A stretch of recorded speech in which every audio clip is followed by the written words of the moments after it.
What's up, everybody? Welcome back to the Visitor Parking Podcast. I'm your host, Alex Vargas. We have a special episode for you guys tonight. This is episode 40. We made it, baby. 40 episodes of doing a podcast. And man, I got to tell you, whether we have one listener, two listeners, 8 listeners, 30 listeners, I'm so proud to have this channel and just be able to get on here and get my voice out, especially right now when freedom of speech is kind of everything. It's important, I think, that we all use our voices for good and just try to spread some joy out there, spread some laughter. And I got into podcasting really after seeing a couple people doing it that I liked. I was never into Joe Rogan, but Theo Von is probably my favorite comic, one of my favorite comics and podcasters. And so Theo Von was a big inspiration for me getting on the podcast. So shout out Theo Von, Joey Diaz, Joe Rogan. He's good. Like, I think Joe Rogan got a lot of people into like, what is podcasting? Podcasting, like Joe Rogan was like the godfather of podcasting in a way. And I'm probably wrong about that, but that's just how I heard about it because Joe Rogan was so triggering. Oh, he's that Republican guy, or he's the wrestler guy, or he's the Fear Factor dude. So everybody has kind of a personality character on here. It's not, I think now that I watch podcasts, the ones I like are the ones that are super authentic. And I think that the hardest thing about doing this, putting yourself out there, doing the art is putting yourself out there. It's difficult. It's one of the hardest things that I train my salespeople to do, and sales in general that I have to do, is put myself out there. It's scary because if you're being authentic, if you're being you, ooh, they might not like that person, unfortunately. And that's something that in life you have to be okay with. Not everybody's going to like you. Not everybody's going to want to be your friend. Not everybody's going to want to hang out with you or invite you places. It doesn't mean that you're a loser. It doesn't mean you're an outsider. It just means that your personality is not for everybody. And the people that you hang out with or choose to hang out with, it's not something that I feel like should take up so much of your time worrying about that. And I think podcasting is one of those things where I really had to check myself. Why am I doing this? Is this for the ego that wants to be liked? Is this for the ego that wants to be heard? But I think most importantly, the job that I'm in, which is sales and staffing and government, I have to talk about government so much that I've been doing it 10 years. And you kind of realize that there's things that I don't like about it. Like, I don't like talking politics all day long. I don't like talking about Trump and immigration and what negative thing is going to happen today or tomorrow. So I think I get mistaken a lot of the times for wanting to talk politics on here when that's just kind of my life. I live close to DC, so for me, politics is common practice around here. And Trump comes up a lot on this podcast, probably because of where I live, but also because the guy just likes to be in the news every day, and he's an easy target. And he's ruining our country and our small businesses and our large businesses and our middle-sized businesses. If you're profiting off this, if you're profiting off Trump, I would like a message. Shoot me a message. Just let me know, hey, I'm profiting off it. So, but yeah, man, podcasting is a pretty special art. I actually wanted to do episode 40 on music, my love of music. And I'll touch briefly on it. You know, I think my mom had gifted me music right out the womb, dude. You know, I was listening to music from the time I can remember being born. It was people, and this is what I've kind of connected with my love for music is, as I had to write all this down for the episode, I was like, okay, you know, Andrea Bocelli, my mom loved him. Celine Dion, the Cranberries, Phil Collins. We had, I remember listening to Zion by Lauryn Hill, the Fugees. And I'm thinking about all these artists that my mom grew up, you know, having me listen to with her, and I loved it. And it was like, if you write this down, like Phil Collins is British, the Cranberries are Irish, Andrea Bocelli's Italian, Celine Dion is French. You're getting, I got such a wide variety of music from an early age, and I kind of realized that I associated people with music. Like my stepdad Wayne, like he loved classic rock, hair metal. Not classic rock as much as hair metal, but it was hair metal. It was like Skid Row, Guns N' Roses. My dad, he was real into Chumbawamba, Tub Thumper. Like, I get knocked down, but I get up again because you're never gonna get me down. So I think for me, like music was a beautiful thing because I tie everybody to music. Every love, every relationship, every one of you I know, you have a song attached to you somehow. It's like an aura. I kind of live in music, and like to give a couple more examples. Selena, my stepmom, she loved, like, I think it was Shania Twain. So it's like I kind of got a love for the female side of music early. And it's kind of hard to say it. I didn't want to do this live because it's just music seems so gay. Like it's one of those things that like men, it's one of those arts that we're not allowed to like be proud of unless it's like rock and roll or rap music. And I do love rap and rock, but my my heart is happiest with Snow Patrol, of Monsters and Men, these bands that have kind of mixed all these lyrics that I love with this folkish, worldly kind of soul into them. I love blues music recently. Rita is gone. She ain't coming back. I think Theo Vaughn showed me that one. I don't even know who it's by off the top of my head, but they have a very bluesy Louisiana twang to it. But everybody in my life, music, like it's kind of crazy how that happens. Like, even Caitlin, Honeybee, thinking of her songs and kind of knowing that's okay. That's where people, their hearts lie in song almost. So I didn't know how I was going to fill a whole episode with music. And I was talking to Katie before this, and she's like, yeah, I want to watch Dancing with the Stars, so I need you to finish up in like 25 minutes. So she's like, just do a quick episode. I'm like, all right. Yeah, you're right. I'm feeling a lot of pressure. I don't really want to do a super long rant on Trump where I get depressed after. I don't want to do a super long episode on music where I'm getting so technical that people are yawning. But yeah, who are some other notable musicians? I grew like Kevin and we went to Shinedown. I saw Shinedown in concert. I got real into Hinder. It wasn't like Breaking Benjamin, Disturbed, and then later in life, I think when I started smoking weed, I started listening to rap more. Rap made sense to me all of a sudden, besides Lil Wayne in high school, but everybody listened to that.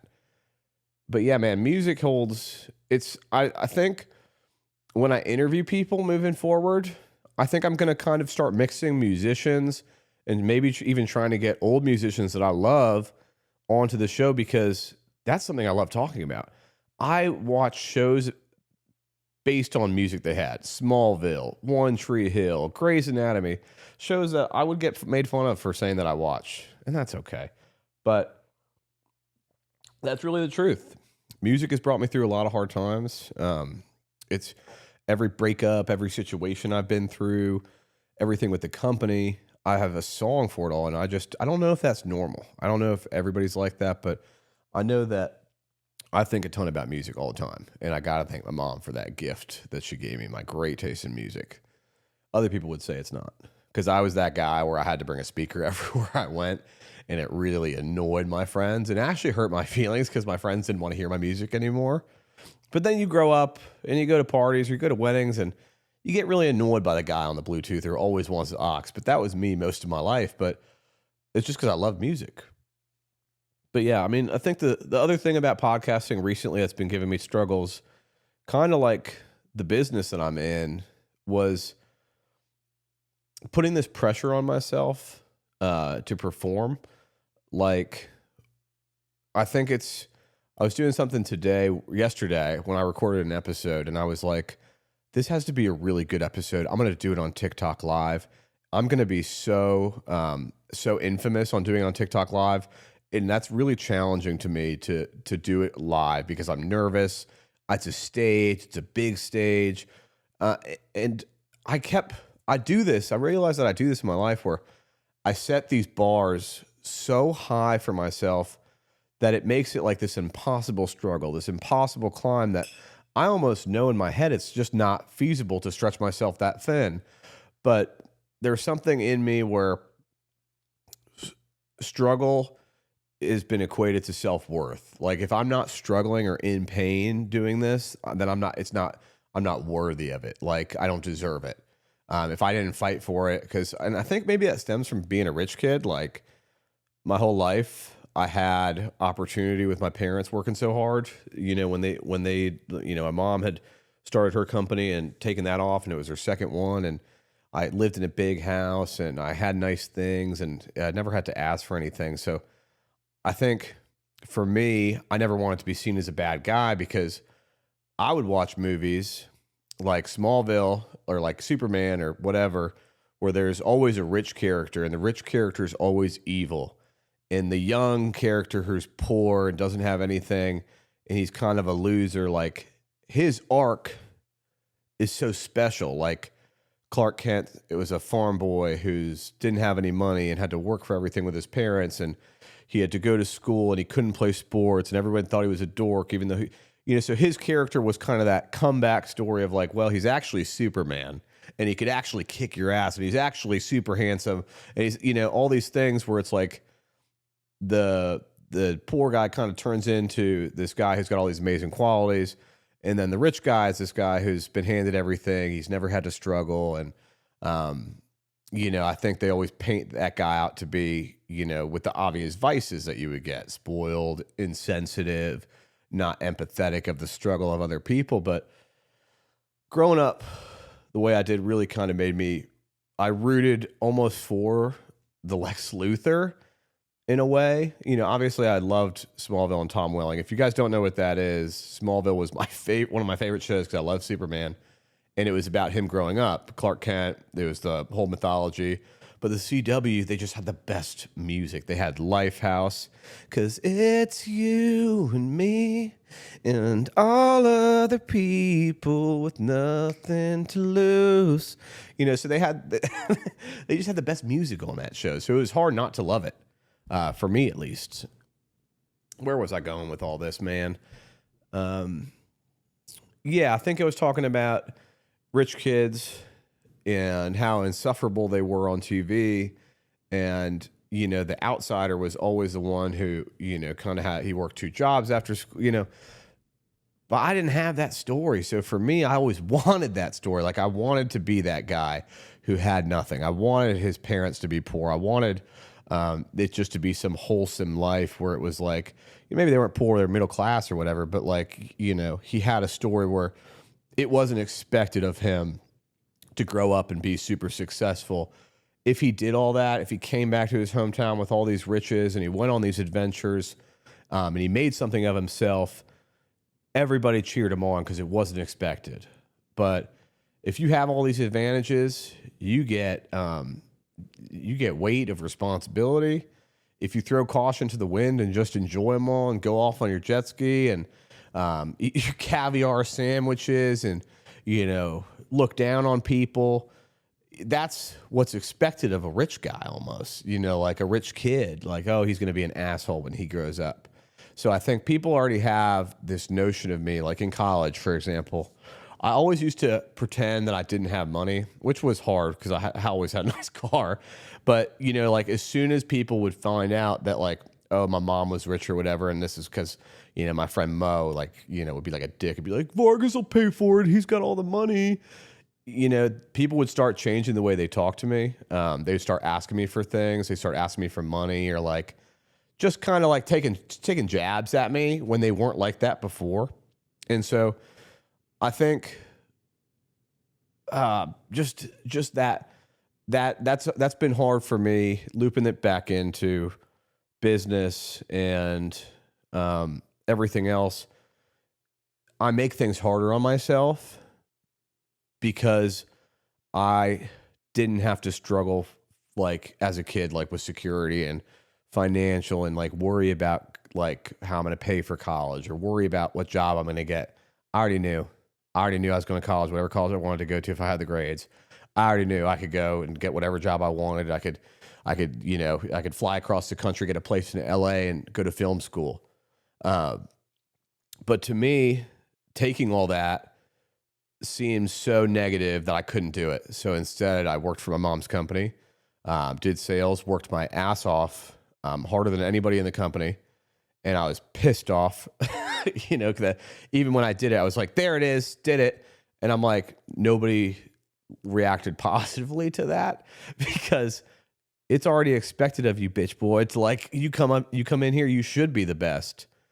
But then it's like, not really. If I came in here and I was the worst, you would be so much more loving and supportive of me if I was trying, but I sucked at it. You know what I mean? Like, so people, in a way, when you have privilege, I think it's not harder. It's just a different story. Like I didn't come up with anything. Yeah, I don't know where I'm going with this. Really, I think it's more just I make things challenging when they don't need to be in my life to feel worthy, to feel like, okay, I'm not just that rich kid, spoiled kid. Like I'm not just taking a handout.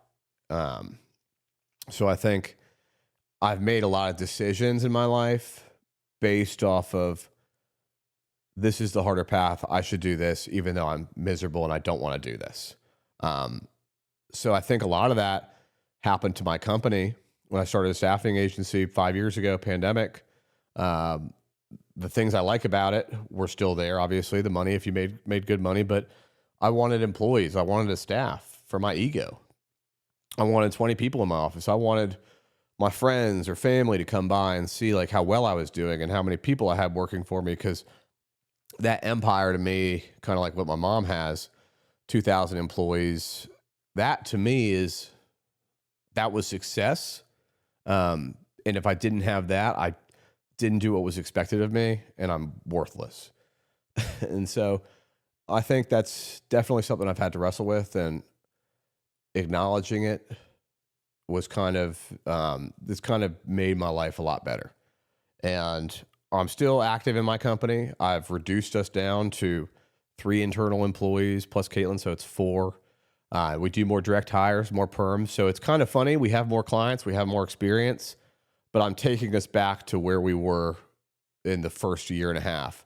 And honestly, looking back, I had 3 friends working for me, loosely connected. Like, I was dating one of their friends and they knew, like, we all knew each other's stories. So like, but it was really fun. Like it was so much fun in the beginning. When you had that, cause we were working less hours, we were getting in at 9, leaving at 4, it was, I was at least doing that. They weren't far behind, but I think that's what made me happy about the company. The expectations of like, I need a 4th person. I need a 5th person. All right. We just made 200 grand. We have 250K in the bank. I can now hire 4 or 5 people. Okay. And that should, if they get them all up in 6 months, then we'll double size. Then we'll have 14 people. That's how I would think about business.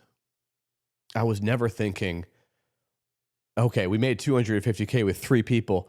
Let's make 450. Let's make and I'm talking bottom line revenue. We did over $1 million with 3 people in revenue. We did like 1.3.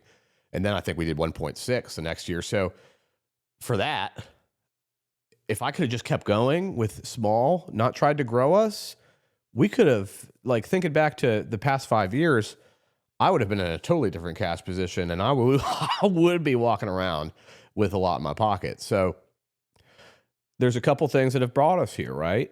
A couple things unintentionally. We have a real problem in the country right now. I work in sales. I make hundreds of calls a day per week. I talk to federal agencies, federal clients, consultants, candidates. I talk to people that are warehouse workers. I talk to people that are help desk. I talk to people that are IT support, AWS developers, commercial healthcare, cybersecurity, TSSCI cleared, secret cleared, place hundreds of people a year. Like, for 5 years, since I've been in business and staffing, after COVID, I've never seen it this bad. I've never seen it where people are not, they don't even have hope anymore. The remote workers were never of much use to my business. They often were hard to get on the phone. It's hard. They have their voicemails are often full. And this was not the norm before COVID. Before COVID, they worked in an office. So, Ted, your phone's ringing. You going to pick that up? I'm not picking that up. I'm at the grocery store. I got 2 kids with me. I'm playing World of Warcraft. I'm on the game. And when people are telling you that they're not working, do you know how aggressive they get with you? This is my schedule. You need to call me on my... You can tell they don't have another meeting. Their schedule isn't fully booked with meetings. They're relaxing. They're having lunch. They're coming back late. They forgot to schedule the interview. So between that was hard enough after COVID. That did not go away. It did not get better. It started to before Trump got elected. We get Donald in the office, and it's been downhill. It's been downhill, and it's just... we need to get Donald out of office. He needs to go. He needs to resign. We had the meeting of the generals today. That was great television. If you think that you are winning, if you think that this country is winning, this is what I voted for, I think you just don't have touch with reality. I really don't. I really don't think you... I think the traditionalist, the nationalist, the Christian nationalist, I was talking to a friend about this the other day, but it's really like they almost want it to go back to how it was after we got off the Mayflower. Like they want the women to be in, non-conservative clothes in the kitchen. They want diversity and segregation to be they do not want to include certain races. They want to be off on their own tribe. They want to go back to one religion, the right religion, Christianity. All the other religions, they're like the heathens. They're the Vikings. They must be cleansed. They're wrong. Just because I'm right, that makes you wrong. I'm so right that you are wrong. And that is kind of the mantra of these nationalists. It's like men in dresses, men, whatever, like making fun of transgender people, gay people. I get it. But it's also like half our military, a quarter of our military is made up of females. And we're trying to say that females have no place in the military, men in dresses and all this derogatory shit. And I'll be the first to say it, man, I got plenty of gay friends. And like I said, these gay friends, even they vote for Trump. They loved Trump. So it's like, why are we, why? I don't understand the bashing of these races, religions. And then Trump puts out these AI videos of Chuck Schumer and the Democrats, and he's trying to be his own South Park with AI and make fun of Democrats and call them pieces of shit. And I think that's where he's going. He thinks it's fair game. But I'm like, no, they're like pundits of government, politics. Like that's what they do. You're the president. You're supposed to be the father of our nation. And instead of handling all these problems like a man, you're putting them on everybody else. You're spewing problems everywhere. It's him. Instead of actually fixing the issues in our country, you're just trying to cut one of them off from the other and just segregate. I think he's being accused of sedition in a lot of ways. Some of the stuff I hear today, rhetoric against blaming Democrats, bashing the Democrat bashing is pretty scary. As a liberal, I had somebody come to the door today at my company, and I'm like, shit, I got this podcast, and they were banging on the door, and I'm like, we're a small company. I'm not on the news. I'm not like the CEO of Moderna, but I was like, I think I'm gonna get shot. Like I was nervous. I was like, he's like, I got a call. He's like, can you come to the door? It's UPS. I'm like, what the fuck? What UPS driver talks like that? I'm like, here it goes. Somebody heard my anti-Trump thing, and I'm gonna get shot today because I'm a liberal. That's how I really felt. But this guy is actually stirring up that much hate in people. Like you talk to people about Trump who still love Trump and still believe in that. It's because they believe in Christian nationalism. It's because they believe in the Mayflower. It's because they believe in going back to the way things used to be. But let me tell you, that doesn't happen. You can't put that back in the box. You can't put all those colors back. Once they're out, they're out. The kids want to play with them. They know where they are. brown, black, yellow, red. So I think that I'm not losing hope for the country. I know we'll get better, but it's hard to say that there's not a heavy sentiment of fear and anxiety. And it's going to be really sad when all of this comes to a halt and you see the way of life has changed a bit. And, people are losing their jobs and they're not getting another one. People are walking into stores, to ask for, food stamps. Your families are going on hard times, and a lot of it's going to be the people that said, I voted for this. This is what I voted for. This is what I fucking voted for. So be careful what you wish for, because you just might get it. You just might. And I think that's kind of the moral of this Trump thing is I'm just at a place right now where you're getting what you asked for. Whether you know what you asked for or not, you're getting it. And it's kind of ironic. It's kind of like the same thing with what I've been up against with myself is like, you want a company? Here's your company. You want money? Here's your money.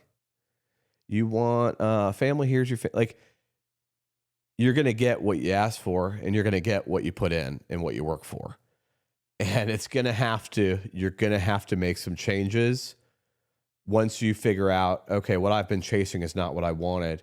I wanted this part of it, but I can't have it unless I sacrifice this. I don't want this anymore, so I need to just accept that that's not going to be me, and I'm going in this direction now. And as a country, I think we're at that point where we're all hanging on to, we wanted Trump to be a certain type of way. We wanted our president to act like a president. We wanted the right side to eventually see that. But it's just not happening. So we have to make some changes. What you cannot change, you must accept. And what you can change, what's the saying? What you cannot, what can be changed must be changed, and what cannot be changed must be accepted. So if you want something to be changed and you need it to be changed and you can change it, do it. But if you can't change it, you're going to have to start accepting it for what it is. What we're becoming. And it's sad, man. Lamar Jackson, rough night, rough go. Other than that, I had my first year of marriage in the books. Thank you guys. Oh my God. Did you guys bring me a cake? All right. Production, you guys are the best. I'll look at it in a minute. I got to finish this. You're right. Thank you. Oh, that was awesome, man.